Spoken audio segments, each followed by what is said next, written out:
First of all, Charmaine, and obviously Gay, congratulations on the collaboration today. I think this is, without a doubt, the best session we've ever had on programmatic digital out-of-home in Australia, and someone who's fortunate enough to travel around the world and participate in a lot of these conversations. This is exceptional. So congratulations and thank you very much. I also would like to thank Ben from coming all the way from England. I thought the chat was fantastic and I agree with most of what you had to say. The one thing I definitely agreed a lot with is it's time for the buyers to pick up the baton, okay? I don't think 3% penetration of programmatic is enough. I think we are dragging our feet. I think we are behind the rest of the world and not where we should be. And there's no doubt that move was always going to be a critical component to scale programmatic in Australia, okay? And we've sort of said that for quite a number of years now, but we launched Move 1.5, well done Grant, in January last year, and we have Move 2.0. So we've removed certainly some of the barriers around that audience delivery, okay? What I also want to talk to you about today is my experience also as a media owner across Europe, to give you a bit of context as to where that opinion comes from. So I have a media company, a digital out-of-home company, Office Media, that operates across the UK, France, Germany and Belgium. In 2022, 22% of our revenue was programmatically traded in total. In the UK it was about 15%, France 20%, and as Ben talked about, you know, Germany's definitely unique, but it was 35%. In fact, March this month in Germany for us, we're having a fantastic month, I'm very happy to say, it will be about 80%.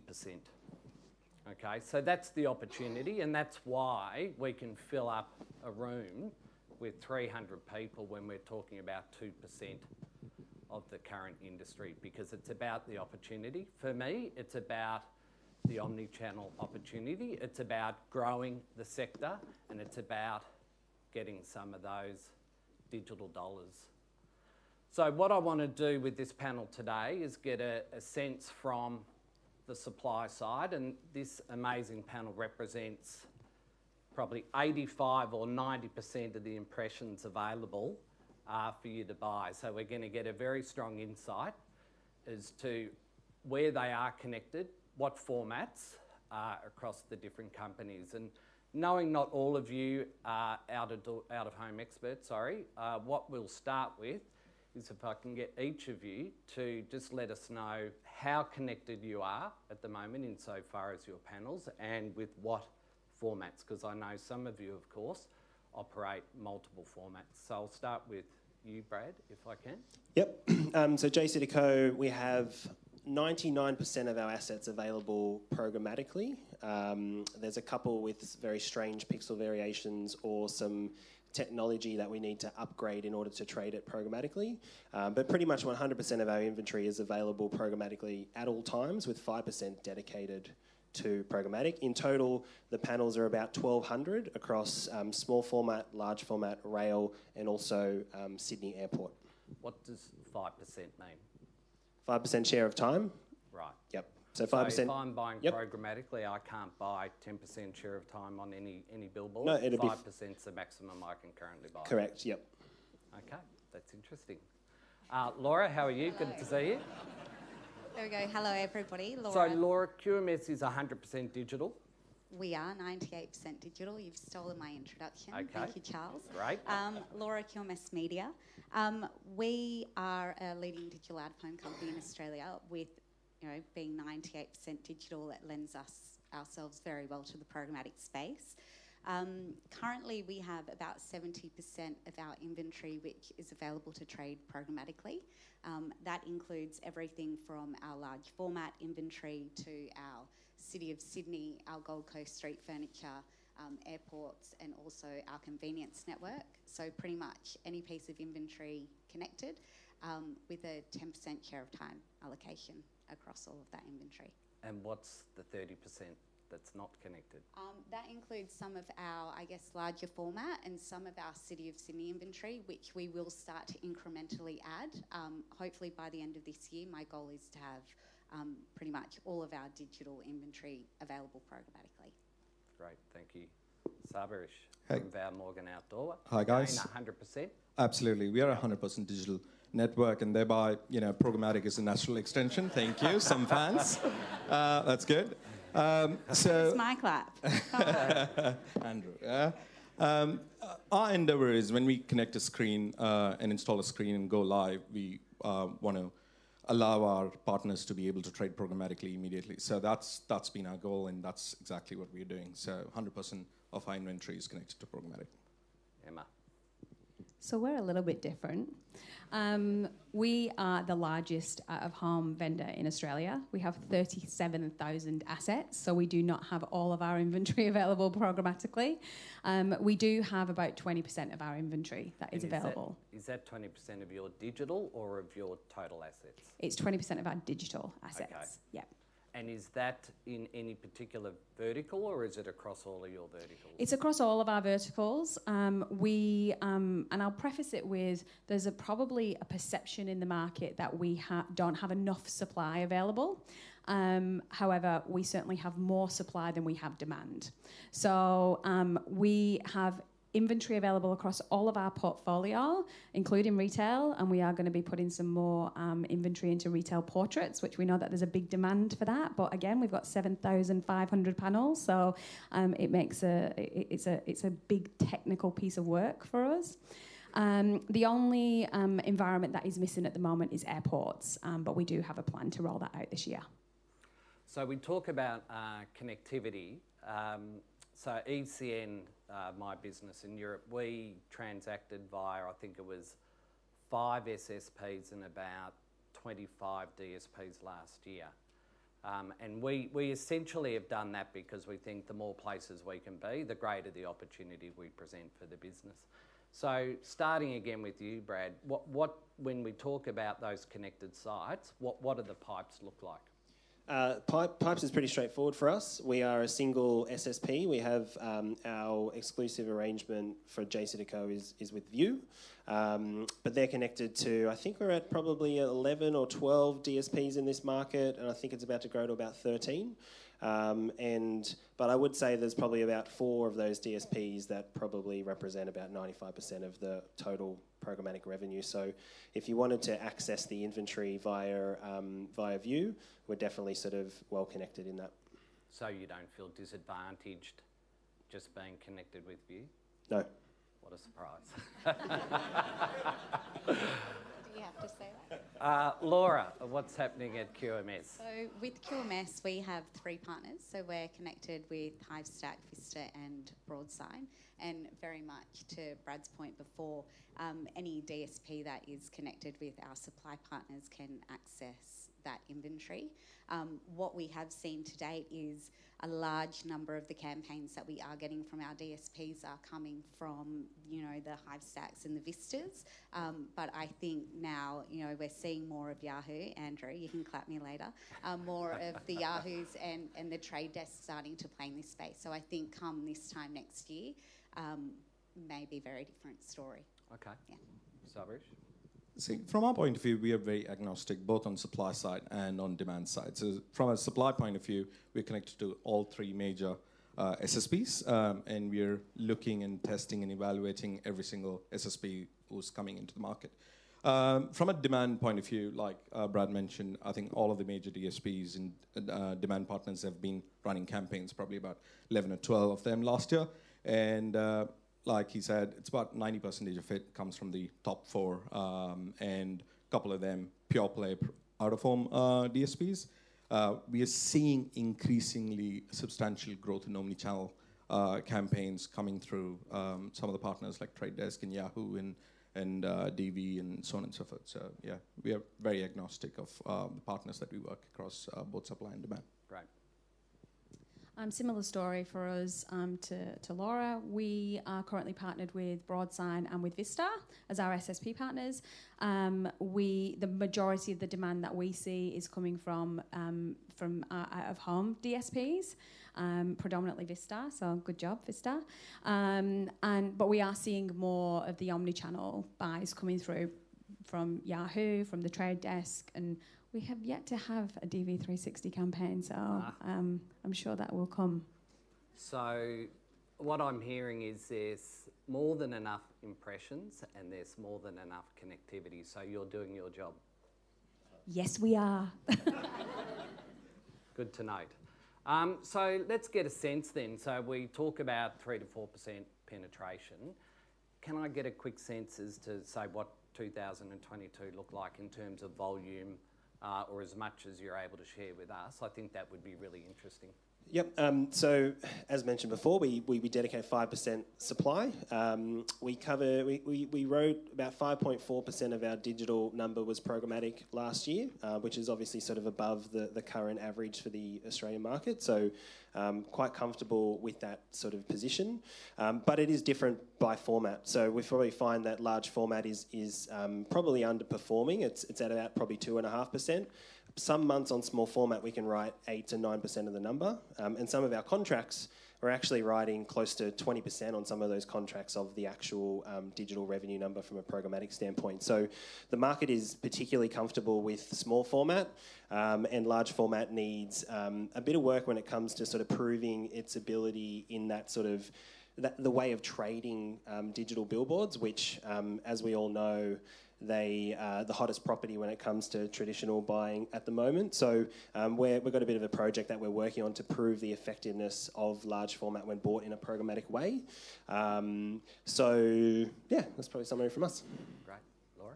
I think we're a little bit different. So last year, programmatic was about 3% of our overall spend. Probably will caveat that up until this year, though, we hadn't allocated that 10% share of time. So I'm very interested to see how the next 12 months plays out and the increase of programmatic in comparison to overall. In terms of format, surprisingly, large format for us sits at around 50% of the total number that we're writing. And then beyond that, street furniture, definitely, to Brad's point, is where we're getting a lot of demand as well. Okay. I don't know if we're touching on this question in a moment, but the 3%, I think I'm going to disagree with you before in us needing to be further ahead. I think we should probably all sit where we are 4 years into our journey and be pretty proud of the 3% that we're at the moment. And if we look at our market and when online transitioned to programmatic, it took them 6 years to get to where we are. So whatever we're doing, well done. Well said, Laura. Okay. Sabarish. From a share of revenue from a VMO point of view, I think last year we did about 6 to 8% consistently every month, and this year we are extremely bullish, and we're looking at double digits share of revenue for VMO point of view. And to touch upon the larger industry share of revenue, I think sometimes SOR as a metric might not be exactly reflective of what's happening in the market. And if you look at the overall programmatic spend as such for last 2 years, it's consistently doubled. Sure. We're extremely bullish. And also when you compare rest of the markets like Germany and UK and all this stuff, their programmatic penetration on display is much higher than what we are. I think 2022 we transacted about 41% on programmatic in display. So I think we'll get there. I think as an ecosystem we are at the prime position for a good growth. So yeah. So do you agree, Emma? Yeah, look, I do think that we are primed for growth in this area. I think, and just answering the original question around our revenue, last year were about 2%, so we're probably a little bit back from the rest of the market, but we've been very tentative in the way that we'd released supply to the market. I think what we wanted to understand and just analyse was, were we going to see cannibalisation? Because if we were, why would we do it? So that was a really big question that we had to ask ourselves. And the answer is yes, we did. So we have to step really carefully through that and educate the market as to why it's appropriate to utilise programmatic and to not try and do a traditional out-of-home campaign in a programmatic way when it just doesn't work. So I think we've got a role as media vendors to ensure that we are educating around that, and I think I alluded to it when I was chatting to Ben around we've got to be more connected. We've got to be more connected with the DSPs. We've got to be more connected from an education perspective and tackle the market together. We as media vendors don't necessarily understand and know what all the data capabilities are that sit at an omnichannel level. We need to, like it's part of our role now, and we need to understand that.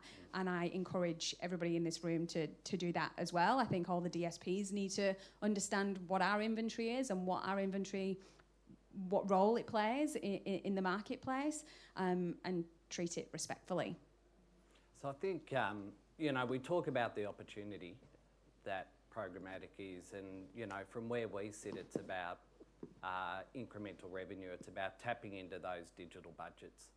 That's why the investment's going, and it's not about transferring of money from one pot to the other. And it's great to hear Ben Milne talking about them fusing their expertise within Dentsu, because that's creating that opportunity for us to have conversations around omnichannel, and that's really what this is about.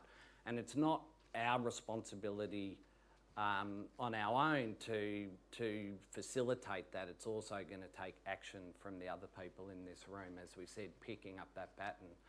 One of the trends that we've definitely seen in Europe is in the second half of last year, I would say 80% of our programmatic was on the open market, and it was omni-channel campaigns.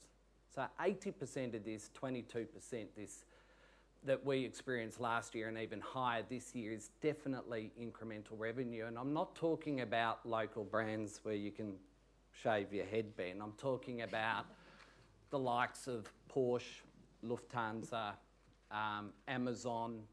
These are global brands whose digital agencies and holdco agencies are really, really leaning into the opportunity. So what I would say to those digital agencies in here, that this is a conversation that brands are really ready for. And the other interesting thing that we see is there's no borders, is there, with programmatic. And the amount of campaign money we get out of New York, we get out of Canada, Spain, the Netherlands, and Turkey coming into our market is a really interesting indicator for me as well, just how strong the appetite is for brands in an omni-channel sense to participate in this space. So what that brings is a question around, well, how are you structuring your organisations to do that? Because I know 3 years ago we created a dedicated team to go out and talk to these things called digital agencies that we'd never spoken to before. And we also really targeted the DSPs. And that's been what we've all talked about, a really critical education piece during that time. What are you guys doing insofar as having that connection with the digital agencies? And Emma, you mentioned it earlier, educating the DSPs as well, particularly those on omni-channel. So we have 5 programmatic specialists in our business. They're all in the room today, and they are to assist from a pre- and a post-sales perspective. So I joined the business sort of 2.5 years ago, and it became increasingly obvious that there was a huge amount of education, there was a huge amount of service that needed to go into this market, because there's a lot of questions, there's a lot of digital buyers who aren't too familiar with out-of-home, and also as we go on day by day, you can tell that the media agencies are still controlling probably 50% of the budget. So if you spent only your time on the trading desk, the digital agencies and the DSPs, I honestly believe we'd only write 50% of the revenue that we write right now.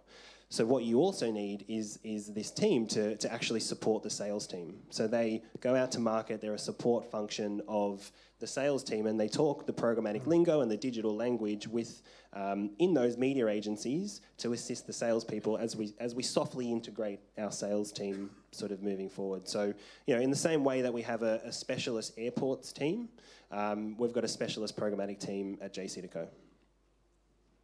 I feel bad for Emma because she's always last. I'm always the last one. You're so- never Do you want to last. go next? No, it's fine. You'll get the... Okay. At QMS, our approach is really to enable our sales team. You know, we've got 55 sales staff nationally who are equipped to understand our formats and understand out of home.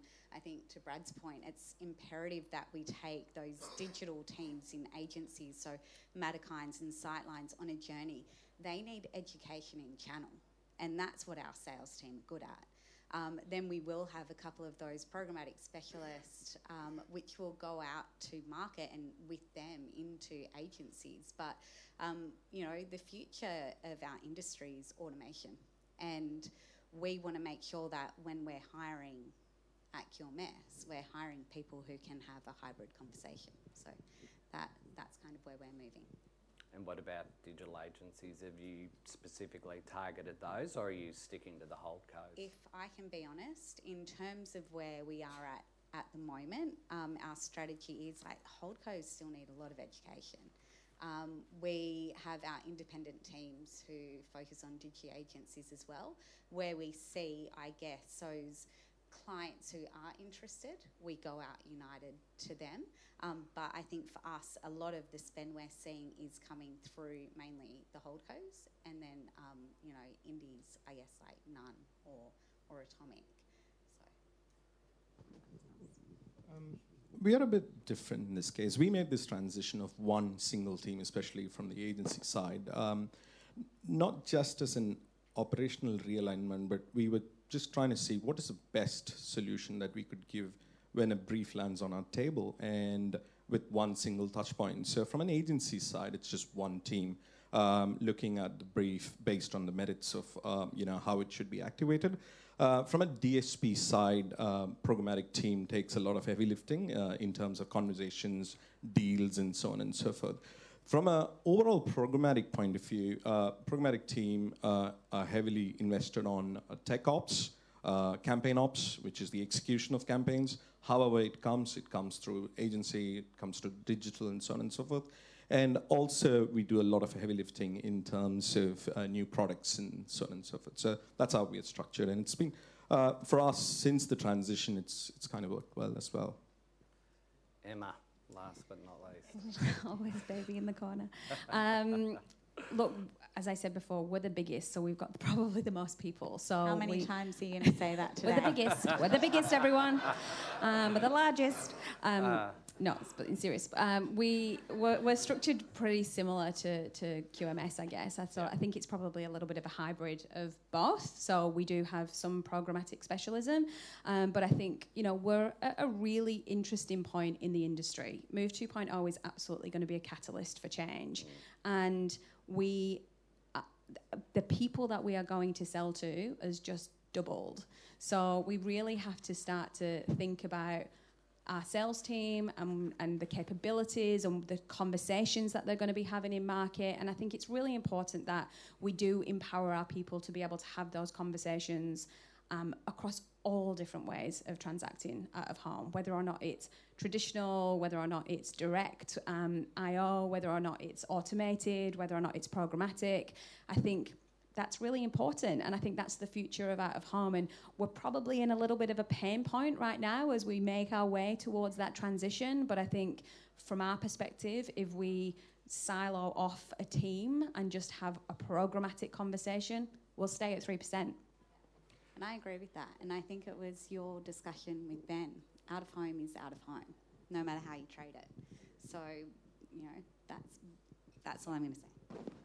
Okay. Back to you, Emma. Okay. First. Yes. Two-part question, and we'll wrap up with this one because we're short for time.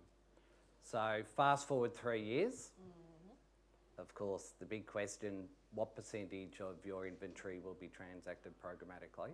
And the second part is, what's the single most important thing to happen to accelerate that growth?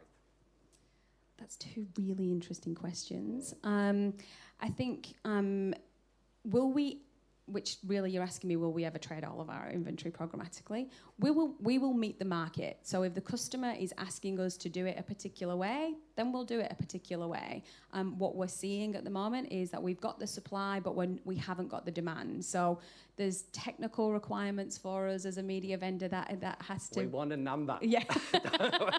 Don't avoid the number. It'll be higher than where we are now. However, we've got to see the increase in demand, and you know, as you said, Charles, at the beginning, is we're playing our part. So if you know this industry wants to grow programmatic, it doesn't just sit with the media vendors to be able to do that. And then what was your second question? Right, the number. The number. You're not going to get away without giving us a number. I mean, I don't know. We won't hold you to it, although we are recording. You are definitely going to hold me to it. Look, I think we will have all of our environments. A number. A number. I'm not going to give you a number. I don't know. Okay. It really depends on No what worries. happens. Sure. Yeah. I mean, there are a lot of things that are beyond your control with that. It's Yeah. more just Yeah. We're playing our part, yeah, Chuck. You're definitely playing your part, Emma, except you're not giving me a number. The other part of the question, what's the single biggest thing, that most important thing to happen to accelerate to the number that we don't know? To the number that we don't know. Look, I think it's probably not around programmatic. It's around out of home in general. And I think, you know, Ben, that's your name, Ben made a really good point when he talked around currency. So the way that we transact from a traditional perspective is really quite different to how we do it programmatically. And there's a disconnect there. So what we need to do, and again, I believe that Move 2.0 is probably a catalyst for change around some of that stuff, is how do we bring programmatic into the out-of-home ecosystem, and how can we actually trade it as a really effective incremental? Okay, Sabarish, are you going to give me a number? We are 100%. We will be 100% 3 years down the line as well. With respect to your second question, I think there are two areas that I think will accelerate. One is the metrics, especially with Move 1.5 and 2.0 and all the stuff, and also technology. If you look under the hood of programmatic platforms right now, they're all on different technologies. So I think standardization, especially the one that we spoke about, it's OpenRTB and all the stuff, I think that will also accelerate the adoption. One last one is education. Now, we've been talking about programmatic education. I think it's also important to educate the traders, programmatic traders, about OOH, them understanding the nuances of this channel, them understanding the intricacies of this channel. So I think it's a collective responsibility for all of us to impart our love of OOH to these traders as well. So I think these are the things that will accelerate. Are you going to give me a number, Laura? What do I think it will be? Yeah. I'm going to go with between 5 and 10, and you can hold me to it. Thank you. Well There done. we go. Better clap. Yeah, I do. I think we will see growth. If we're sitting at 3% now, I think we definitely need to collaborate more. More collaboration, more education means growth. And I'm optimistic, and we spoke about that on your panel earlier. I think that we can get there. And education is key with the traders, which I've touched on. We're taking people out, and I think JC have done it, and a few others as well, site tours with digital people. Like, this is just 101 of out of home, but how do you expect a digital trader who's trading, MREX on a screen to understand, this is a large format billboard, which is very different to your retail panel, again, different to a gym. So I think more education in that is definitely key. But we're getting there. We're 4 years in. So be Thank you. positive. Yep. Brad? Was it 3 years or 5 years? 3. 3. For you. 20%. Thank you. Great. I think just, yes. I mean, just to add some additional context. So JCDecaux, we released our global results last week or 2 weeks ago. digital revenue, we were 5.9% traded programmatically. And in that report, there's forecast to get to basically 20 to 25% within the next 5 years. So it's a major focus for us from a global perspective. We're obviously trading in sort of 18 markets globally, so we're really confident in the programmatic future, and hence, which is our approach in this market as well. Education is a massive one. We've been on that bandwagon for 2.5 years now. I think, really feel privileged today to be able to talk through an amazing case study with Tourism Tasmania. We've just got through Q1. We had 119 clients that were active, and a lot of them, they were great campaigns. We've got quality control in there because we have 10K and up is the way to access our inventory, so we need to make sure that the brands are, aligned to some of the public screens that we're on. So we're really confident. I think from an education perspective, we go out to market talking about these case studies. We're building videos around these kind of case studies. We've got a whole bunch of campaign examples from every different category that you want. But that's a coverage game, and that's why we need people out there talking about it. That's why we need to train our sales team, because it's a massive coverage across all the agencies, across the trading desks, across the DSPs, across the digital agencies, which we're absolutely committed to. But that's what's got to happen in order to get to that 20%. Yep, fantastic. Well, the impressions are there. They're ready to go. They've done their job to a large extent. Charmaine and Grant have done their job, delivered Move 1.5, world's best practice in terms of measurement of out of home. Move 2.0 will take that to the next level. So we've got a strong foundation to build upon. We know clients are leaning into the opportunity. It's a great opportunity for you to go back and talk to clients about bringing a new dimension to their digital campaigns. So I guess it's time for you to pick up the baton. So please thank this great panel for their expertise today.